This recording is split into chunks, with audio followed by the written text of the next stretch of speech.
Bueno, buenos días. Muchas gracias al comité por permitirme presentar este trabajo y especialmente a Byron por la amabilidad de incluirnos en el programa. El objetivo de nuestro trabajo fue conocer la perspectiva latinoamericana con respecto a la fricción subacromial y la acromioplastia en Latinoamérica. Para tal motivo, hablamos una encuesta a través del cuestionario de Google Form con 15 preguntas con respuestas de opción múltiple que de manera anónima fueron respondidas por los autores del trabajo. Incluimos cirujanos de hombro de 16 países, incluyendo estos países que pueden ver en esta imagen, ordenados por orden alfabético y no de otra manera. Y se les envió estas 15 preguntas. El primer grupo de preguntas era para saber el origen de cada uno de los cirujanos, la edad y cuántos años hacía que ejercía la profesión como cirujano. Después se le preguntó, en el contexto de una reparación de manguito rotador, con qué frecuencia realizaban una acromioplastia, cómo realizaban la acromioplastia,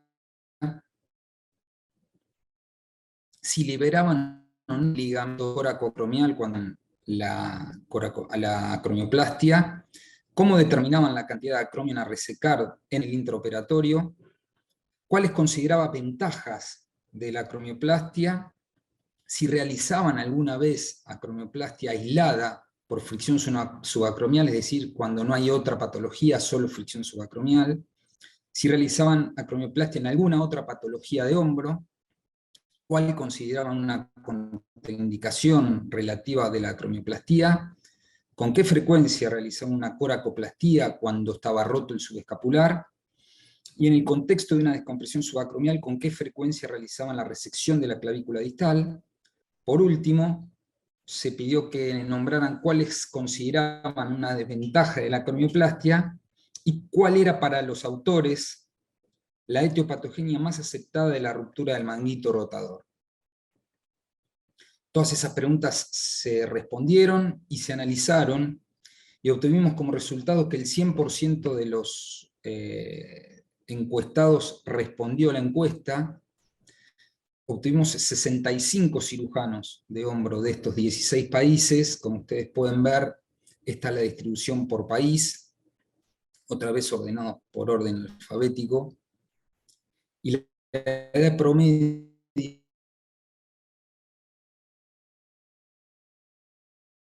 17 años, con un rango entre 32 y 8 años. La experiencia de los cirujanos se dividió en 5 categorías, y todos los niveles de experiencia estuvieron representados en nuestro trabajo, con un poquito más de la mitad de los cirujanos con más de 15 años de experiencia en la cirugía. En la pregunta, cuando repara una ruptura de manguito rotador, ¿con qué frecuencia realiza una acromioplastia? El 81,5% de los encuestados realiza la acromioplastia asociada a la reparación del manguito rotador con distintas frecuencias, como podemos ver en este cuadro. El 11% la realizan siempre que reparan el manguito rotador, mientras que el 18,5% no la realizan nunca. ¿Cómo realiza la acromioplastia? Si es a cielo abierto, artroscópico o combinada. De los 55 cirujanos que hacen acromioplastia, el 91%, 50 cirujanos la realizan de forma artroscópica, el 9% la realizan en forma combinada, y no hubo ninguno que la hiciera solo a cielo abierto. Con respecto a la liberación a la sección del ligamento coracocromial, el 67% de los cirujanos libera el ligamento coracocromial cuando hace la acromioplastia, aunque varió mucho la frecuencia. Solamente el 17,4% lo hace siempre, mientras que frecuentemente lo hacen el 14,5%, a veces casi el 16% y ocasionalmente casi el 19%. En cuanto a cómo determina cada cirujano la resección del acromion, la mayoría de los, no hay consenso, y la mayoría eligió, el 41,5% elige la experiencia personal, un 35% lo hace por el grosor de la fresa, y el resto lo hace por otras técnicas. Las ventajas más nombradas para realizar una acromioplastia es que mejora el campo operatorio en más de la mitad de los cirujanos, descomprime el manguito casi en un 50%, libera factores de crecimiento y evita la progresión de la enfermedad en un menor porcentaje. Hay un 12,3% que no encuentra ninguna ventaja en realizar una acromioplastia. ¿Cuántos cirujanos hacen una una descompresión subacromial, una acromioplastia, sin asociarse a otra patología? El 55% no lo hace nunca. O sea, la gran mayoría de los cirujanos que nosotros encontramos nunca hacen de manera aislada una descompresión subacromial, mientras que el 26,1% lo hace ocasionalmente y el 14,5% lo hace solo a veces. ¿En qué otra patología del hombro los autores realizan una acromioplastia que no sea una ruptura de manguito rotador? El 36 cirujanos, el 55% lo hacen cuando hay una artrosis acromioclavicular, 29% lo hacen cuando hay una calcificación del manguito rotador, y en mucha menor medida por artrosis o por capsulitis adhesiva.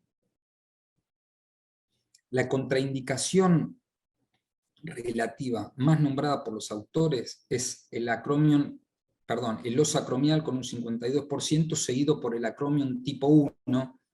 Hay un 43% que considera una ruptura irreparable como una contraindicación relativa para realizar una acromioplastia.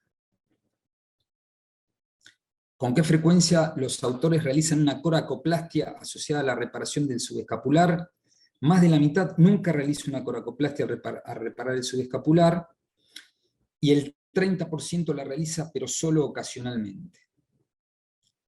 En el contexto de una descompresión subacromial, ¿con qué frecuencia los autores realizan la resección de la clavícula distal? El 43% no lo hace nunca, el 33,3% lo hace ocasionalmente, y el 15%, casi el 16%, lo hace a veces. La principal desventaja asociada con la acromioplastia fue la inestabilidad anterosuperior del hombro, seguida después por las debilidades del deltoide y las adherencias subacromiales. Sin embargo, un 32% no consideró ninguna de las opciones como una desventaja de la acromioplastia.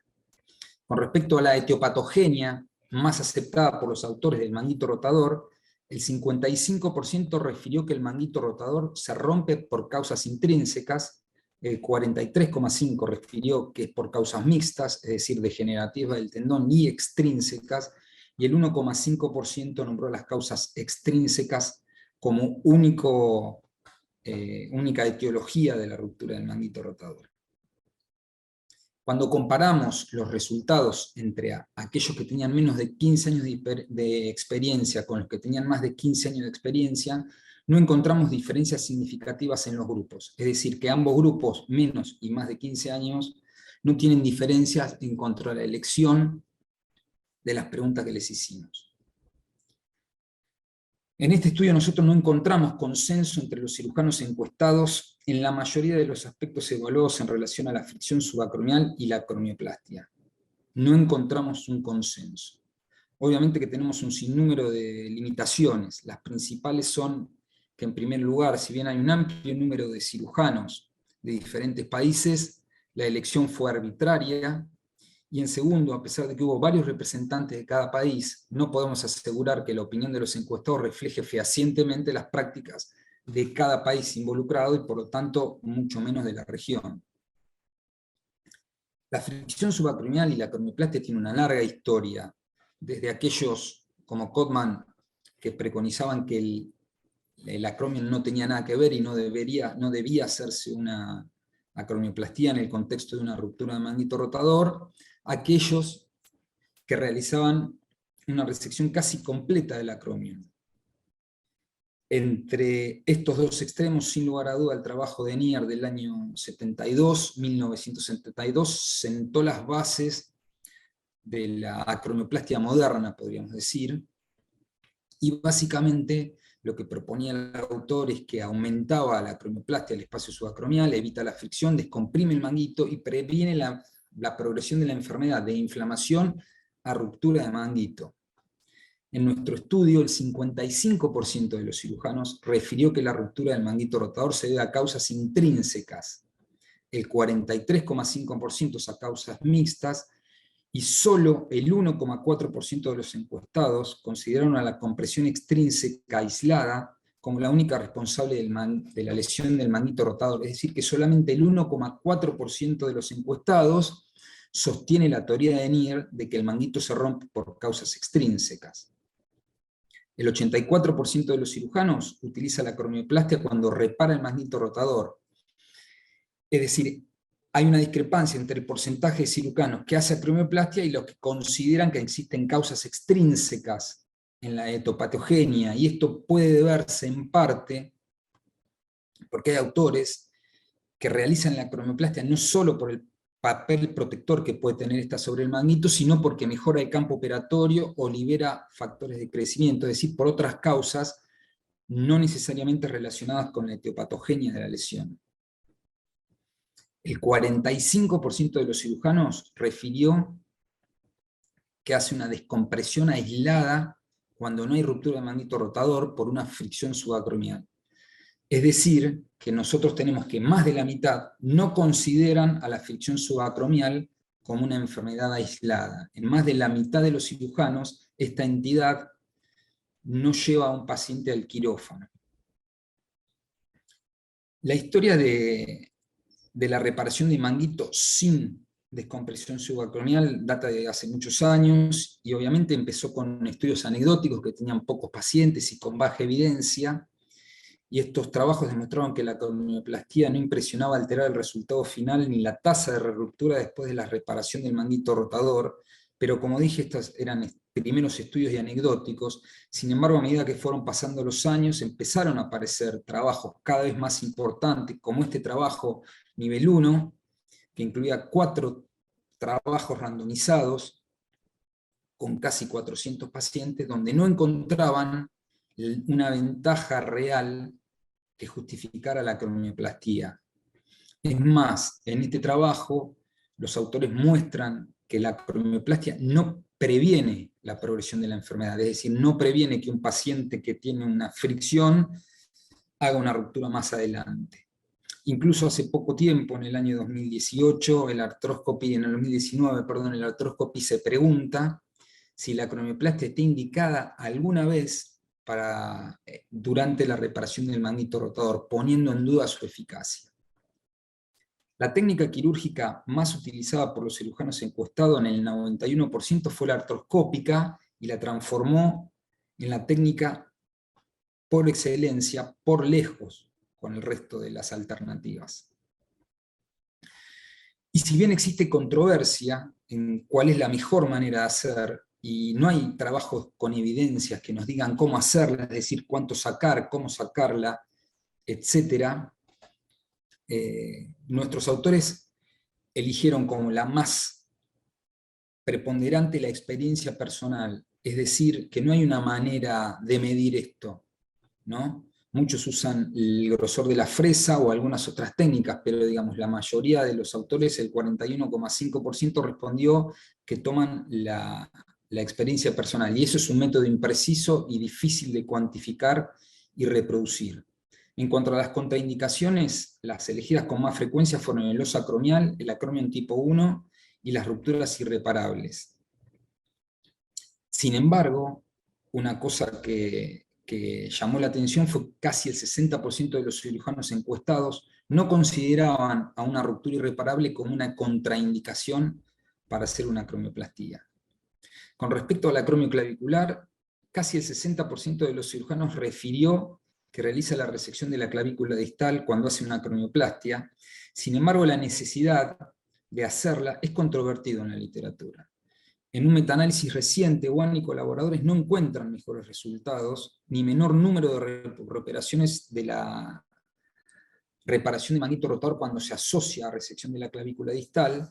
Por lo tanto, concluyen es que no hay evidencia para la resección sistemática de la clavícula cuando uno repara un manguito rotador. Como conclusiones, podemos decir que en esta encuesta que hicimos hay una alta variabilidad en la indicación y técnica utilizada para realizar la cromioplastia. No hay acuerdo entre las ventajas y las desventajas, ni en las contraindicaciones, y solo el 1,5% de los encuestados considera que, como pregonaba Nier, la compresión extrínseca del tendón es lo que causa la enfermedad. Algunos de los argumentos referidos para la cromioplastia no se ajustan a los preceptos propuestos por Nier, sino a otras cosas como liberar factores de crecimiento o mejorar el campo quirúrgico, y consideramos que identificar los aspectos de mayor controversia y desacuerdo sirven de base para que podamos hacer investigaciones futuras que permitan consensos y guíen la práctica diaria según el mejor nivel de evidencia disponible. Quiero mostrarle los autores de los distintos países que participaron activamente y a los que les quiero agradecer especialmente, de Bolivia, de Brasil, de Chile y de Colombia, de Ecuador, de El Salvador, de Guatemala, de México, de Panamá, de Paraguay, de Perú, de Puerto Rico, de República Dominicana, de Uruguay, de Venezuela y de Argentina. Muchas gracias.